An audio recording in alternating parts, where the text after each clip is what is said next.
नमस्कार दोस्तों। आज हम एक ऐसे टॉपिक पर बात करने वाले हैं जहां मशीन सिर्फ देखती नहीं है बल्कि समझती भी है। सोचिए एक रोबोट जो फोटो देख के बोले, हाँ भाई, ये तो डॉग है, ये कार है, और ये जो बंदा है ये थोड़ा सा सस लग रहा है, सस्पिशियस लग रहा है। यही मैजिक को हमने नाम दिया है कंप्यूटर विजन। तो चलिए, आप और हम इस चैप्टर को एकदम इजी, मजेदार और एग्जाम फ्रेंडली तरीके आपके बोर्ड के पैटर्न के हिसाब से जल्द से जल्द समझते हैं।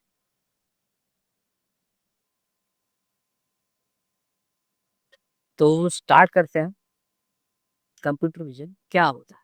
ठीक है। तो कंप्यूटर विजन एआई का वो पार्ट है जो मशीन्स को इमेजेस और वीडियोस देखना, समझना और उनसे मीनिंग निकालना सिखाता है। सिंपल लैंग्वेज में मैं हम बोल सकते हैं, जैसे हम आंखों से दुनिया देखते हैं, वैसे ही मशीन कैमरा और डीप लर्निंग के थ्रू जो कंप्यूटर विजन है वो दुनिया समझने की कोशिश करता है। मतलब मशीन सिर्फ पिक्सल का सूप नहीं देखती, उसमें से एक्चुअल ऑब्जेक्ट पहचानती है। इसका क्या यूज़ केस है? फेशियल रिकॉग्निशन में, ऑब्जेक्ट डिटेक्शन में, मैन्युफैक्चरिंग में, और वही सब इफेक्ट्स इफेक्ट्स मतलब ये करने में उसमें यूज़ होता है। तो ये देखिए, यहाँ पे भी इंग्लिश में वही लिखा हुआ है जो मैंने अभी आपको समझाया। Computer vision is a field of artificial intelligence that uses sensing devices and deep learning models. Sensing devices and deep learning models, ये आपको ध्यान रखना, to help systems understand and interpret the visual. It is a field of AI that enables machines to see, analyze and understand images or video structure. अगर exam में आपसे पूछा गया कि कंप्यूटर विजन का क्या डेफिनेशन है, तो आप ये वाला डेफिनेशन प्रेफर करेंगे। ये आपका बुक में दिया हुआ है। ये जो है, ये एक समराइज्ड डेफिनेशन है। तो कोशिश कीजिएगा कि आप याद ये वाला करें, पर समझने के लिए ये वाला आप यूज कर सकते हैं डेफिनेशन को। ठीक है। और बाकी एग्जाम्पल्स तो ईज़ी है कि कंप्यूटर विज़न कहाँ यूज़ होगा, विज़न कहाँ यूज़ होगा, फेशियल रिकॉग्निशन में होगा, ऑब्जेक्ट डिटेक्शन में होगा। ये तो सिंपल है, इसमें तो कोई, मेरे को नहीं लगता कि इसमें किसी को डाउट हो आना चाहिए। डाउट आना चाहिए तो बड़ा दिक्कत है भाई आपके साथ, क्या ही बोल सकते हैं। ठीक है, तो आगे बढ़ते हैं। तो आगे हम समझते हैं कि working of a computer vision.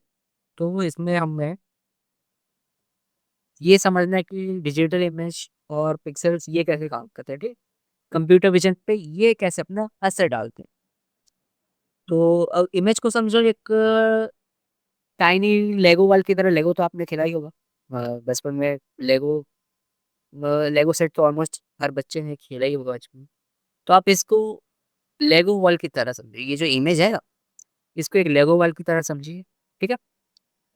तो दूर से अगर आप देखोगे तो एक पिक्चर एकदम स्मूथ लगता है, और लेकिन मशीन जो होता है, मशीन के लिए वो स्मूथनेस नहीं होता है। असल में वो क्या होता है, बहुत सारे, मतलब कि एक नहीं, दो नहीं, 100 नहीं, 1000 नहीं, मिलियंस मिलियंस में जो होते हैं, वो छोटे-छोटे जो ब्लॉक्स होते हैं, मतलब कि वो पिक्सल में स्टोर होता है। ठीक है? ये जो ब्लॉक्स कलेक्शन होता है, इन्हें आप पिक्सेल्स कहते हैं। वापस मैं समझा दे रहा हूँ, मतलब कि दूर से एक पिक्चर एकदम स्मूथ लगती है, ये आपको समझ आ गई? तो लेकिन मशीन के लिए वो जो होता है, छोटे-छोटे ब्लॉक्स का कलेक्शन होता है। समझा आप? तो इन्हें ही हम पिक्सेल्स कहते हैं, आसान भाषा में। ठीक है? हर पिक्सल का एक नंबर होता है, और मशीन उन नंबर्स को पढ़ के इमेज समझती है। मशीन क्या करती है, वो नंबर्स का यूज़ करके इमेज समझती है। ठीक है? तो यूजुअली यहाँ पे किधर आपके बुक में मोनोक्रोम इमेज का एग्ज़ाम्पल दिया। मोनोक्रोम मतलब कि ब्लैक एंड व्हाइट इमेज होता है। तो मोनोक्रोम इमेज में क्या होता है, कि वैल्यू जो होता है 0 से 255 तक होता है। ये देखिए 0 से 255, ठीक है? तो 0 का मतलब होता है काला और 25 का मतलब होता है सफ़ेद, समझे? मतलब 0 से चालू होता है 255 तक सफ़ेद आता है। बट ठीक है, मैं बता देता हूँ, ये कैसे होता है कि 0 जो होता है वो सबसे आपका ब्लैक टोन होता है और 255 जो होता है वो सबसे व्हाइट होता है। तो ये ब्लैक से व्हाइट का ट्रांजिशन होता है। ऐसा नहीं कि वो आपने सर्कल में देख लिया कि बीच में ग्रीन, येलो सब आ गए, व्हाइट से ब्लैक एंड व्हाइट, वैसा नहीं होता है। वो व्हाइट को ही मतलब कि ब्लैक को ही आप धीरे-धीरे, धीरे-धीरे लाइट करते हुए व्हाइट तक पहुँचा देते हो, ठीक है? समझा आपने?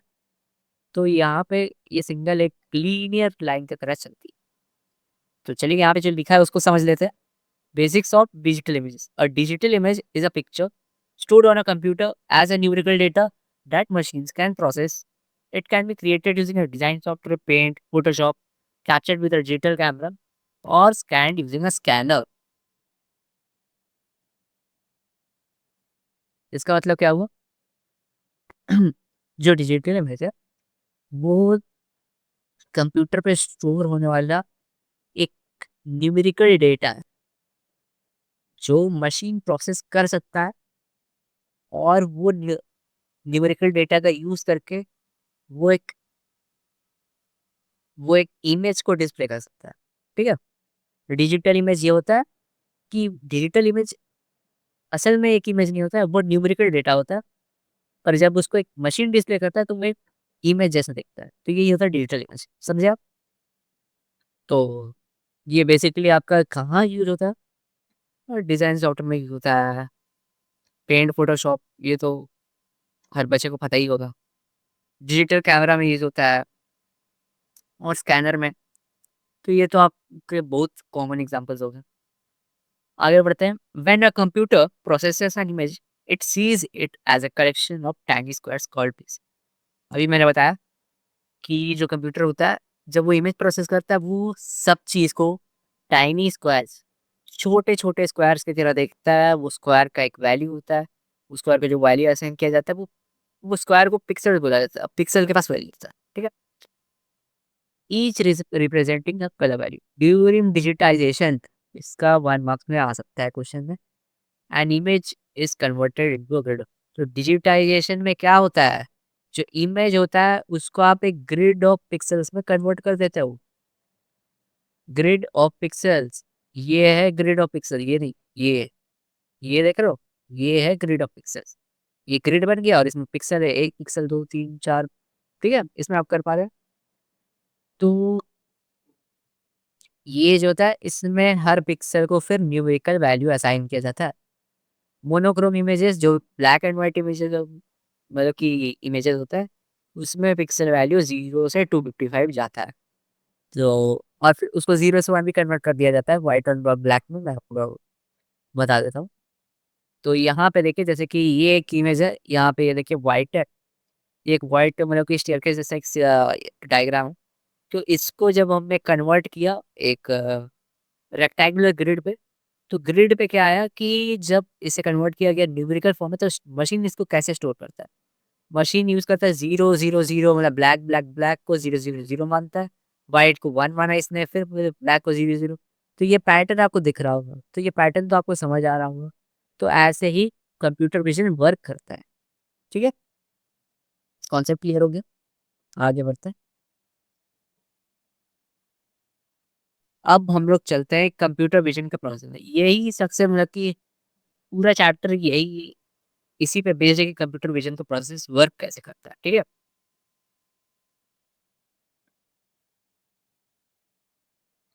तो इसमें 5 स्टेजेस होते हैं कंप्यूटर विज़न के प्रोसेस में। तो ये पाँचों को हम एक-एक करके पढ़ते हैं, ठीक है? तो पहले आता है इमेज एक्विजिशन, ठीक है? तो इमेज एक्विजिशन क्या होता है? इमेज को एक्वायर करना,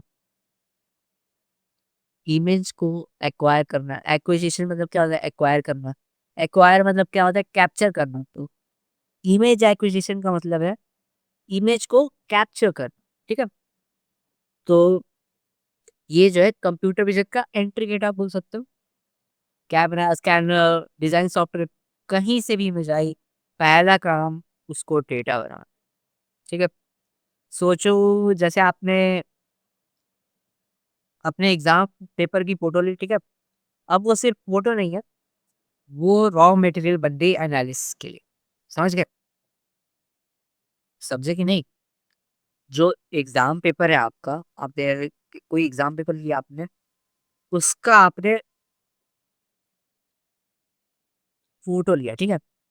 फ़ोटो जब आपने लिया तो वो खाली एक फ़ोटो नहीं रह गया, वो एक type of data data material बन गया, जो कि आप रॉ एनालिसिस के लिए यूज़ कर सकते हो आप। समझे? और हाँ, लाइटिंग, एंगल, रेज़ोल्यूशन ये सब जो होती है, ये इमेज का मेकअप किट का काम करती है। मेकअप जैसे आपने लड़कियों को देखा होगा कि मेकअप बहुत लगाती हैं सुंदर बनने के लिए। तो ये जो होता है मेकअप किट का काम करती है। मतलब कि अब मान लीजिए आपका कैमरा है, आपका डीएसएलआर कैमरा है, तो इमेज आएगा एकदम तगड़ा वाला। अब आपका सैमसंग का जे सीरीज़ है या फिर शाओमी, रेडमी का कोई पुराना फ़ोन है, तो उसका कैमरा से कैसा फ़ोटो आएगा? उससे तो 5 पिक्सल का फ़ोटो आएगा, कुछ समझ ही नहीं आएगा। तो वही है। और मान लीजिए आपके पास कैमरा है और आप अंधेरे रूम में बंद हो, वहाँ पे क्या कैमरा काम करेगा? काम करेगा? लाइट ही नहीं मिलेगा तो काम कैसे करेगा? तो वही मैं बोल रहा हूँ कि लाइटिंग, एंगल, रेज़ोल्यूशन ये सब इमेज का मेकअप किट का काम करते हैं। बिना इसके जो इमेज है वो हो जाएगा बदसूरत, समझे? और इससे हमें क्या पता चलेगा कि अच्छी लाइटिंग होगी तो स्मार्ट इमेज बनेगा और बुरी लाइटिंग होगी तो इमेज का मूड ऑफ हो जाएगा। सिंपल। यहाँ पे जो इंग्लिश में लिखा है वो भी मैं एक बार पढ़ के आपको एक्सप्लेन कर देता हूँ। Image acquisition is the initial stage in process of computer vision involving the capture of digital images और वीडियोस। तो इमेज एक्विजिशन वो इनिशियल स्टेज है कंप्यूटर विजन के प्रोसेस का, जिसमें डिजिटल इमेजेस और वीडियोस को कैप्चर किया जाता है। The process of obtaining digital images that serve as a raw data for analysis. Images can be captured using digital cameras, scanners और तो इमेज एक्विजिशन का डेफिनेशन पूछेगा तो ये आप दूसरी वाले लाइन पे यूज़ करेंगे, ठीक है? ये मैंने हर जगह जो पहला वाला है ये आपको समझाने के लिए भी लगाया है। और अगर ऐसा आप पहला वाला भी लिखोगे एग्जाम में तो कोई दिक्कत नहीं है, पर दूसरा वाला जो है वो बुक में लिखा है। तो वो बुक वाला जो रहता है वो थोड़ा सेफ्टी एश्योर्ड रहता है ना कि हाँ, ठीक है, जो बोर्ड की आंसर शीट आएगी उसमें भी यही लिखा होगा, जो बुक में लिखा है, ठीक है? तो ये वाला डेफिनेशन आप प्रोबेबली याद करके जाना, नहीं हुआ तो ठीक है, कोई बात नहीं, बस कॉन्सेप्ट समझ लो फिर तो आप वहाँ लिख ही दो। तो आगे बढ़ते हैं। The quality of images depends on factors like device resolution, lighting condition, camera angle, high resolution devices capture clear and more detail image. अभी मैंने बताया मेकअप किट का जैसे एग्ज़ाम्पल लेके आपको समझाया कि लाइट रहेगा तो अच्छा इमेज आएगा, स्मार्ट इमेज आएगा, लाइट रहेगा ही नहीं तो बुरा इमेज आएगा, इमेज का मूड ही ऑफ हो जाएगा, सिंपल। अब ये इसका थोड़ा-सा प्रोफेशनल यूज़ बता देते हैं। तो साइंटिफिक और मेडिकल फील्ड्स में ये एमआरआई और सीटी स्कैन जो होते हैं, तो ये उसमें यूज़ किया जाता है, ठीक है? तो एमआरआई और सीटी स्कैन जो होते हैं, उसमें यूज़ किया जाता है कंपेयर करने के लिए highly detailed images, highly detailed images के क्या high detail images for diagnosis and research, ठीक है?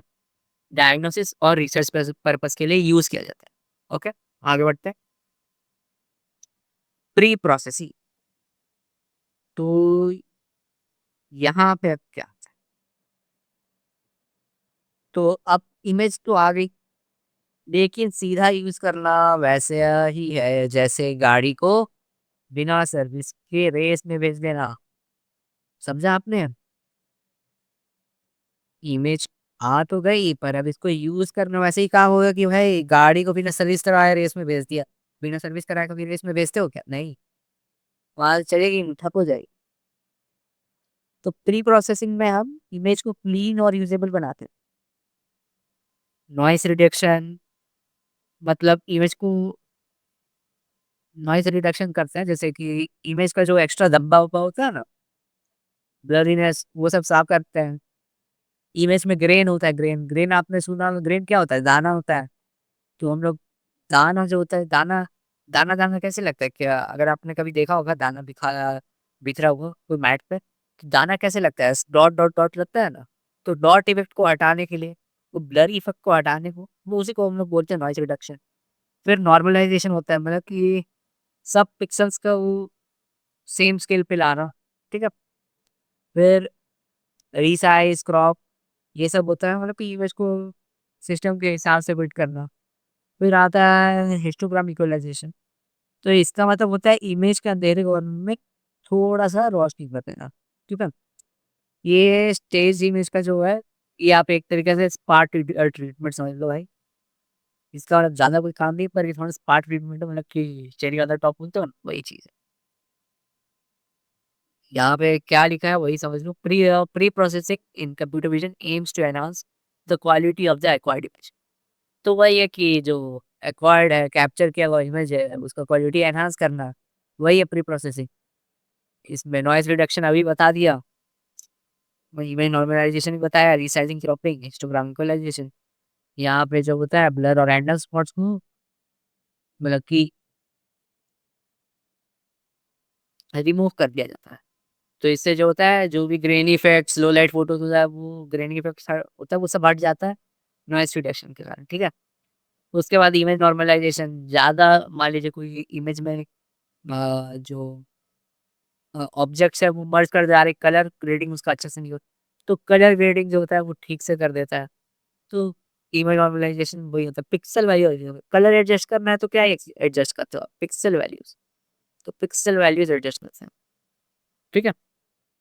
तो यहाँ पे देखो सबसे मतलब प्रसिद्ध एग्जाम्पल ये, जीरो से 250 आई को जीरो से होता है।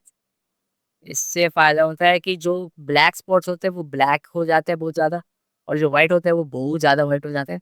तो इससे जो होता है ना, कॉन्ट्रास्ट मिल जाता है कलर का, समझे? फिर रिसाइजिंग क्रॉपिंग तो क्या ही है। रिसाइजिंग क्रॉपिंग को डायरेक्ट मतलब आपने रिसाइज कर दिया, क्रॉप कर दिया, तो सभी जानते हैं, आजकल सब ये फीचर यूज करते हैं।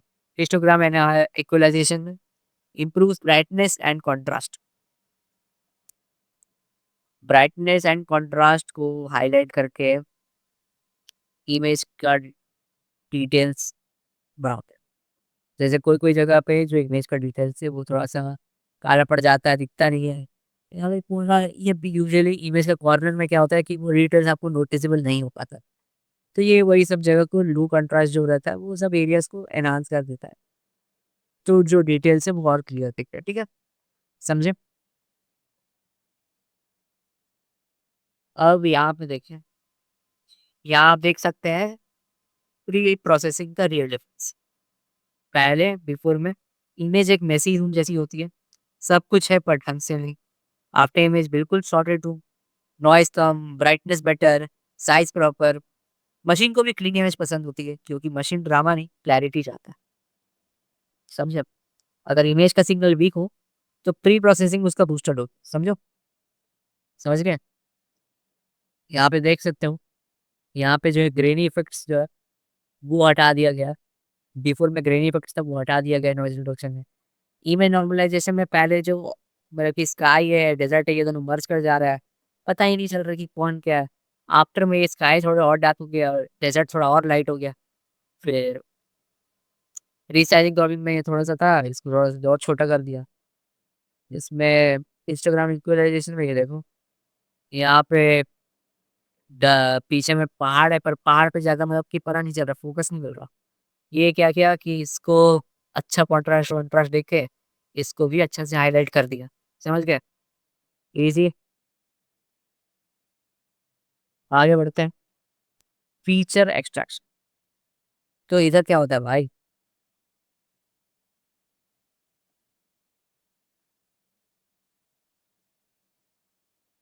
The process of identifying and extracting important patterns or attributes from a pre-processed image for analysis.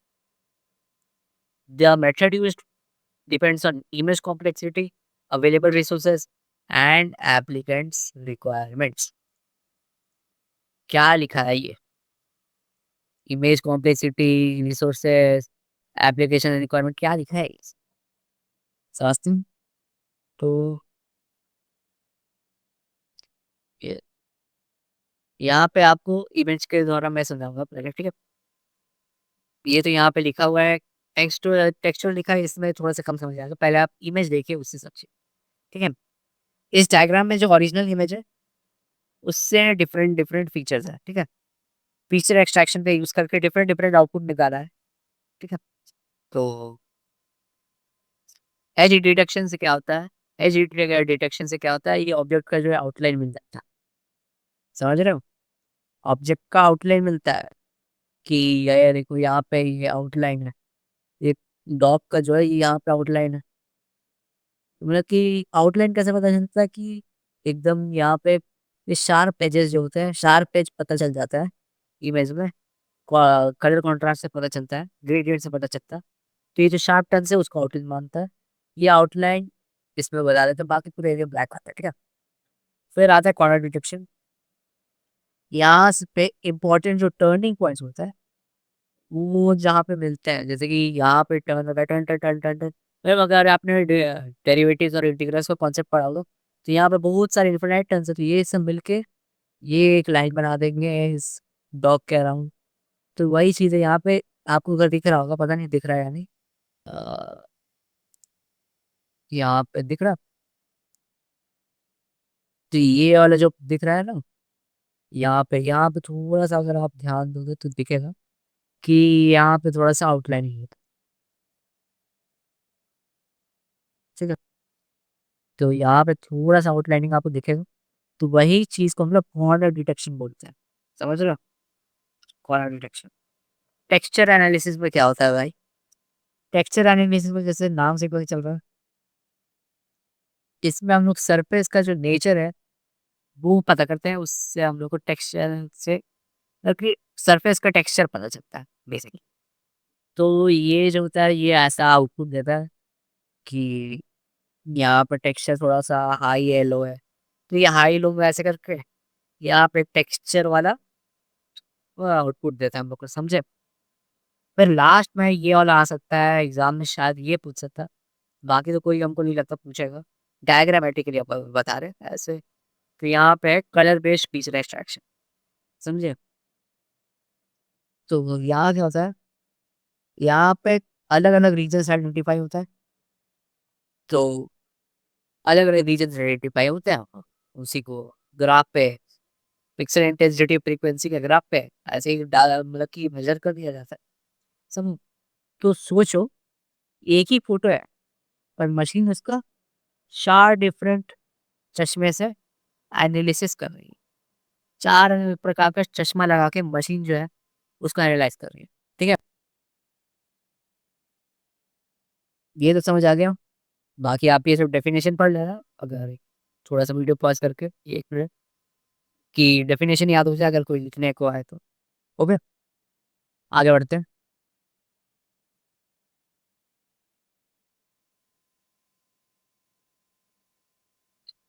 Detection, segmentation, single object task.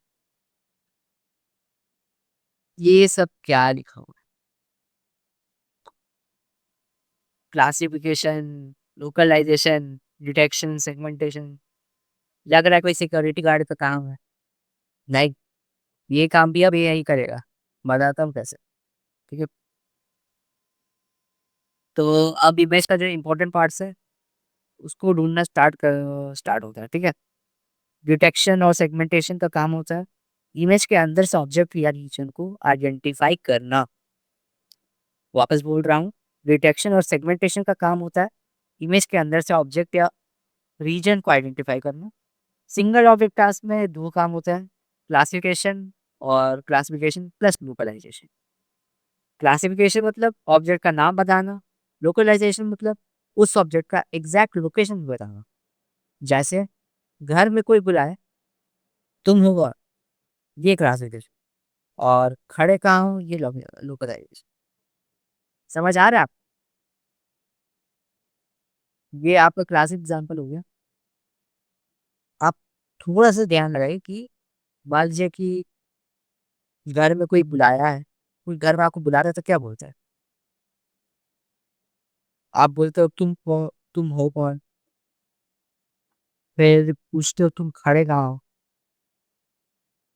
ठीक है, पहले आपने उसको क्लासिफाई किया कि कौन हो, फिर उसको लोकलाइज किया, कहाँ खड़े हो।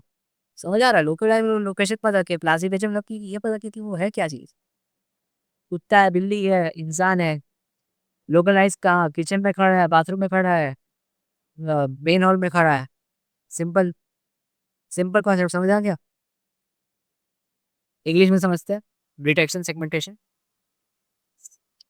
तो यहाँ पे लिखा हुआ है आइडेंटिफाइंग ऑब्जेक्ट्स और important regions within an image, widely used in areas like autonomous driving, medical imaging, and object tracking. Autonomous driving, medical imaging, and object tracking. ठीक है। सिंगल ऑब्जेक्ट टास्क में यूज होता है कि focus on analysing on one object. Single object task में ही लिखा हुआ है, स्पेलिंग से ही समझ आ रहा है कि analysing one object in an image, one object in an image with two objectives. Classification और क्लासिफिकेशन प्लस लोकलाइजेशन। क्लासिफिकेशन में क्या होता है, ये आप टेक्निकल वाला जो एग्जांपल है इसको याद करके रखिए, ये एग्जाम में आता है। एग्जाम पॉइंट ऑफ व्यू से बहुत important. Using KNN for supervised classification.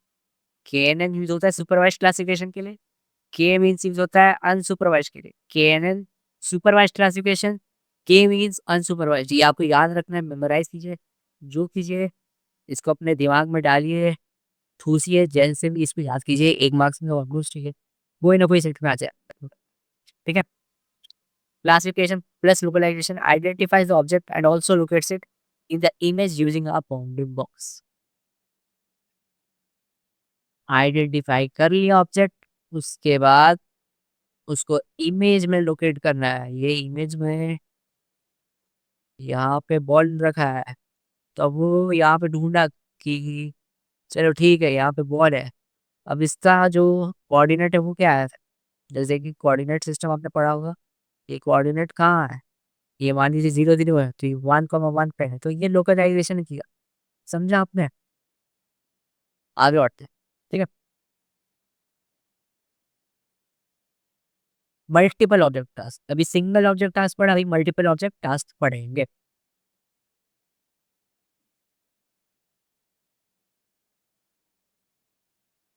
अब मान लो इमेज में एक नहीं 10 चीज है। ठीक है, तब मशीन को हर ऑब्जेक्ट अलग से पकड़ना होता है। ऑब्जेक्ट डिटेक्शन में मशीन बाउंडिंग बॉक्स लगाती है और हर ऑब्जेक्ट को लेबल करती है, बिल्कुल वैसे जैसे कोई टीचर क्लासरूम में है, स्टूडेंट पर अलग अलग नजर रखें। ठीक है। इमेज सेगमेंटेशन में इमेज को छोटे पिक्सल ग्रुप्स में तोड़ दिया जाता है, मतलब इमेज का पैकेट ओपनिंग कर दिया गया और हर चीज को अलग सेक्शन में रख दिया गया। समझे आप? तो मल्टीपल ऑब्जेक्ट टास्क में क्या होता है, मान लो 10 इमेज ले लिया। ठीक है, 10 इमेज ले लिया, 10 चीजें ले ली। अब मशीन को हर ऑब्जेक्ट को अलग अलग से पकड़ना होगा। उससे अच्छा क्या करता है मशीन, ऑब्जेक्ट डिटेक्शन में क्या होता है, मशीन बाउंडिंग बॉक्स लगती है जो ऑब्जेक्ट को हर ऑब्जेक्ट को लेबल करते हुए चलती है। वैसे ही जो टीचर होता है, आपको क्लासरूम में टीचर होता है, वो हर स्टूडेंट का नाम जानती है। हो सकता है कि ये बच्चा, मतलब कि ये जरूरी नहीं है कि आप दूसरे बच्चे को जानो अपने क्लास में, पर टीचर भी इंपॉर्टेंट ही सबको जाना है, क्योंकि उसका अटेंडेंस लेना है, पता में से कि कोई गलत बच्चा तो नहीं आ गया क्लास में। तो टीचर का काम कौन सा रही है, मल्टीपल ऑब्जेक्ट टास्क। इसमें होता है ऑब्जेक्ट डिटेक्शन और event detection, segmentation. Object detection में यही होता है, आइडेंटिफाई और locate multiple objects in an image by drawing bounding boxes and assigning class labels. ठीक है। Unlike classification which labels the whole image, detection finds and label, मतलब कि अब मान लीजिए इमेज में बॉल है, तो वो सिंगल ऑब्जेक्ट टास्क में क्या होता है कि बस दिखते है कि बॉल, मतलब इमेज में बॉल है तो बॉल लिख दे इमेज में। बट ये ऑब्जेक्ट डिटेक्शन में क्या होता है कि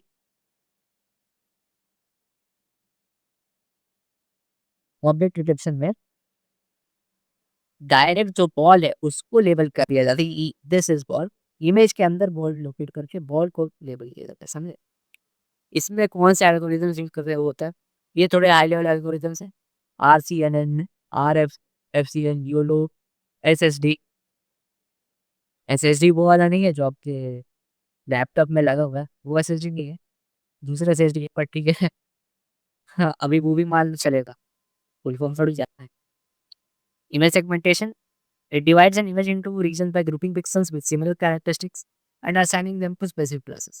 It creates a pixel-wise mask to clearly separate objects in the image. Techniques like edge detection are around commonly used. समझे? इसमें इमेज को क्या होता है, रीजन में डिवाइड कर दिया जाता है, पिक्सल्स को ग्रुप करके जिनके पास सिमिलर कैरेक्टरिस्टिक्स है और उनको एक स्पेसिफिक क्लास असाइन किया जाता है। समझ आया इमेज को सेगमेंटेशन कैसे किया जाता है? इजी था, समझ आया? आगे बढ़े, चलिए ठीक है।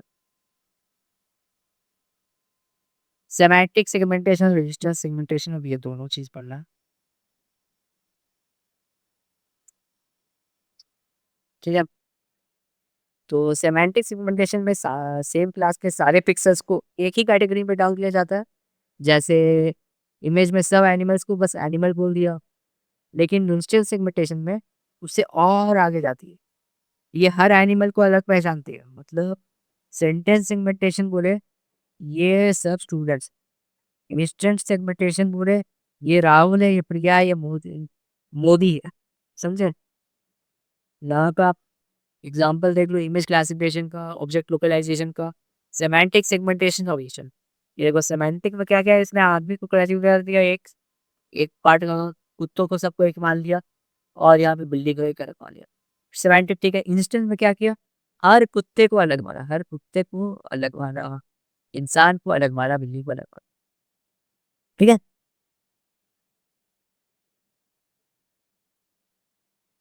और बाकी इमेज क्लासिफिकेशन में क्या, पर्सन शिप डॉग, बता दिए पर्सन है, शिप डॉग।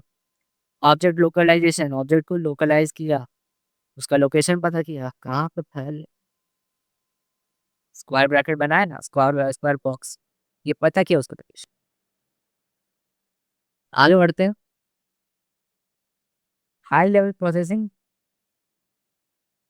तो हाई लेवल प्रोसेसिंग जो है वो कंप्यूटर विजन का फाइनल बॉस लेवल है। ये जो कंप्यूटर विजन में मतलब कि सबसे मेन टॉपिक जो है, इसका फाइनल बॉस आप बोल सकते हैं। यहाँ मशीन सिर्फ ऑब्जेक्ट नहीं देखती बल्कि सीन का मीनिंग समझती है।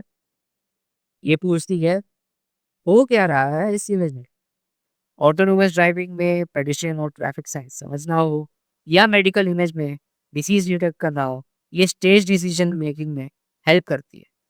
मतलब मशीन अब सिंपल फोटो विजन नहीं रही, अब थोड़ी समझदार हुई है, समझे? हाई लेवल प्रोसेसिंग नहीं है, उसे थोड़ा समझदार हो जाता है। हाई लेवल कैसे प्रोसेस करेंगे, बस ये प्रोसेस करेंगे।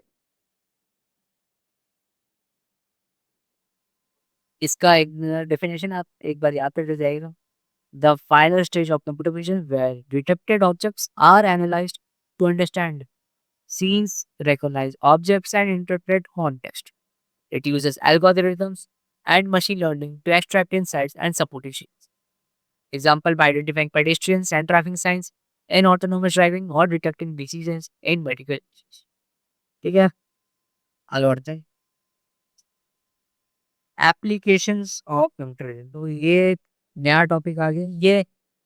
ये 4 मार्कर्स में बहुत बार आया है, आपके पेपर में भी आ सकता है, कोई ना कोई एक साइड में इसका हाई प्रोबेबिलिटी है कि ये 4 मार्क्स वाले में पूछा जाए। एप्लीकेशन ऑफ कंप्यूटर विजन, तो इसमें कुछ एप्लीकेशंस हैं जो आपको पढ़ने हैं, मैं ब्रीफ में बता देता हूँ।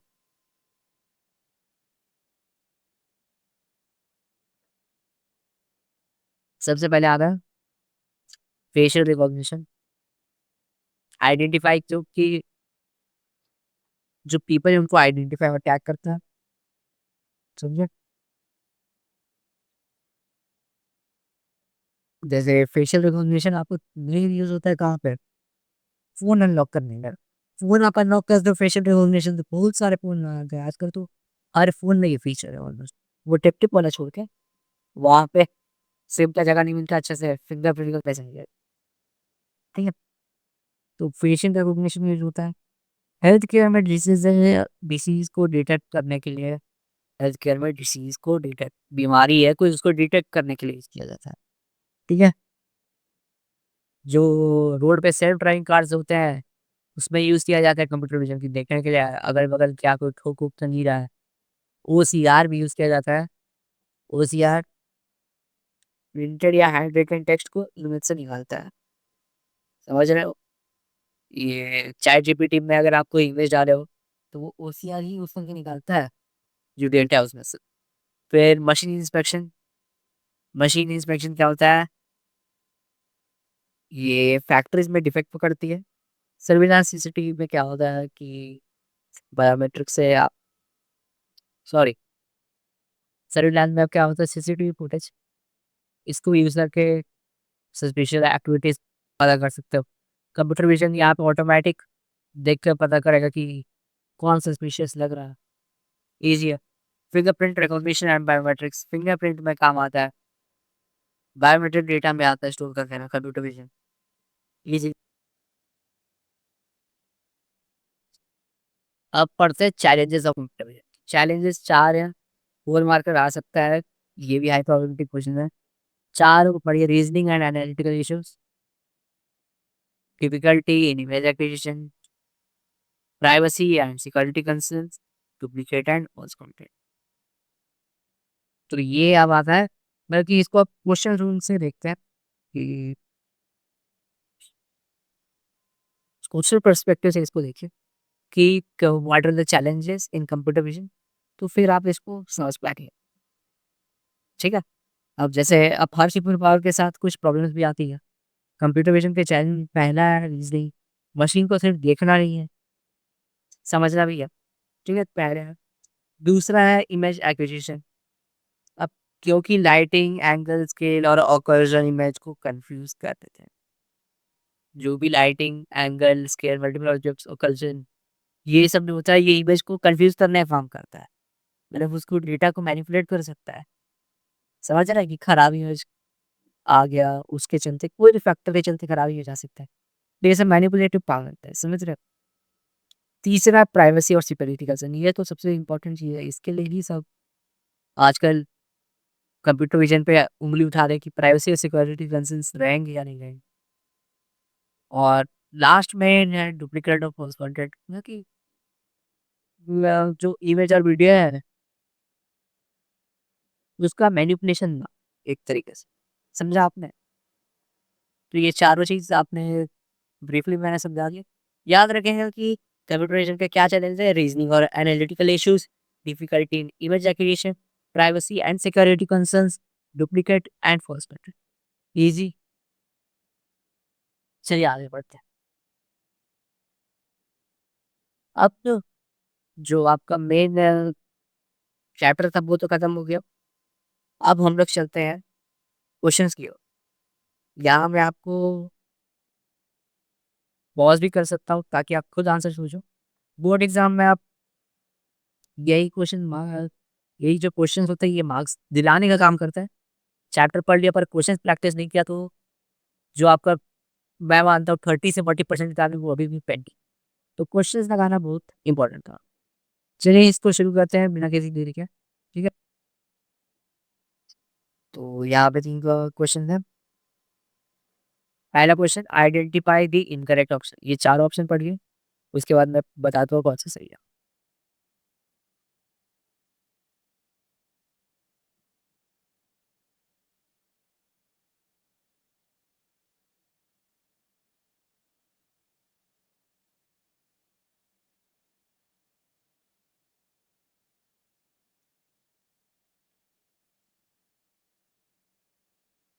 तो उम्मीद है आपने अभी तक सॉल्व कर लिया होगा। तो मैं डिस्कस कर देता हूँ।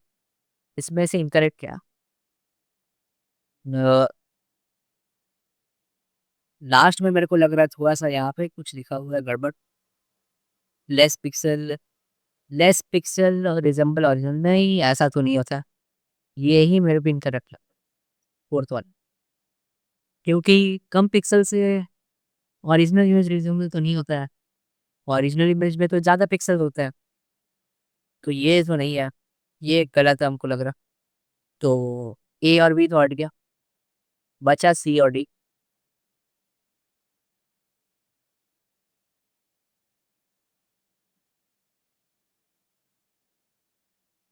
तो computer vision involves processing and analysing detail. तो ये तो सही है। कंप्यूटर विज़न का तो डेफिनेशन सही दिया हुआ है।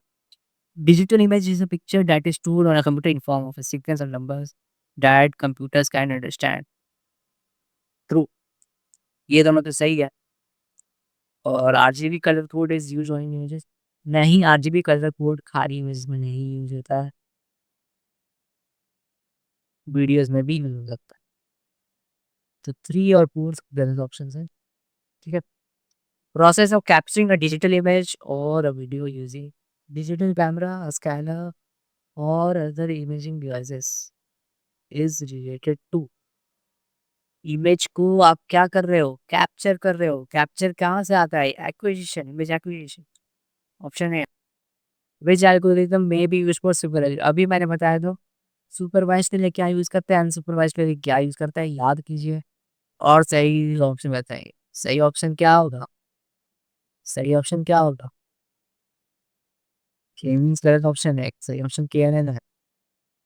कितना सही हुआ आपका इसमें से? यहाँ पे देख लीजिएगा कि आपने कितने आंसर सही किए, ठीक है? आगे बढ़ते हैं।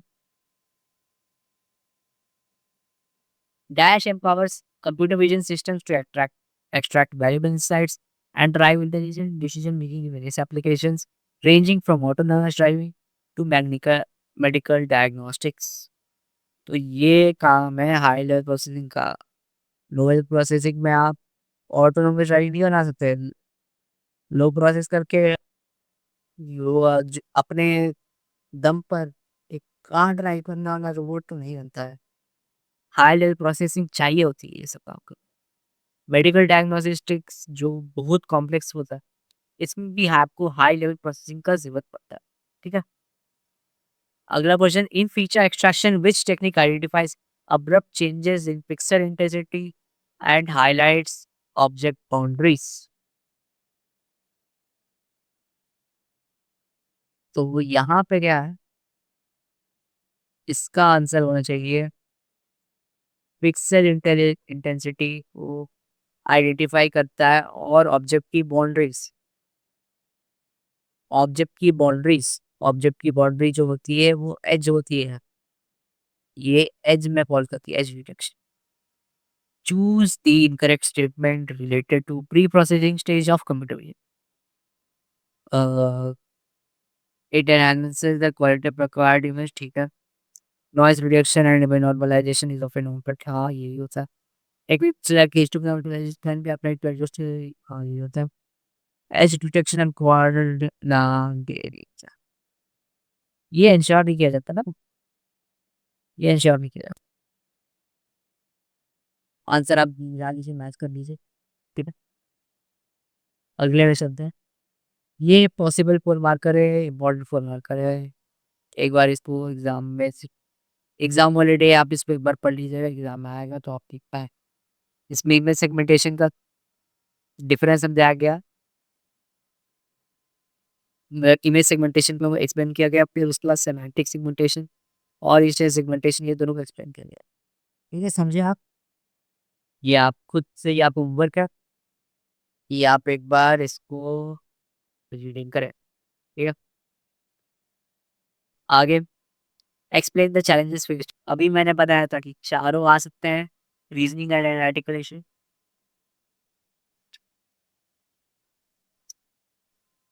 और ये आ गया रीजनिंग और analytical issue, difficulty, image creation, privacy and security concerns, duplicate and cost.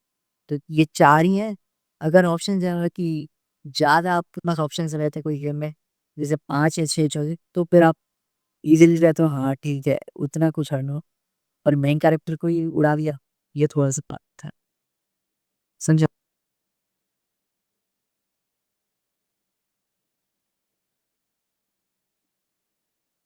आगे ये जो है, ये फाइनल क्वेश्चन है आपका, इसको आपको समझना है, ये केस बेस्ड क्वेश्चन है, ठीक है?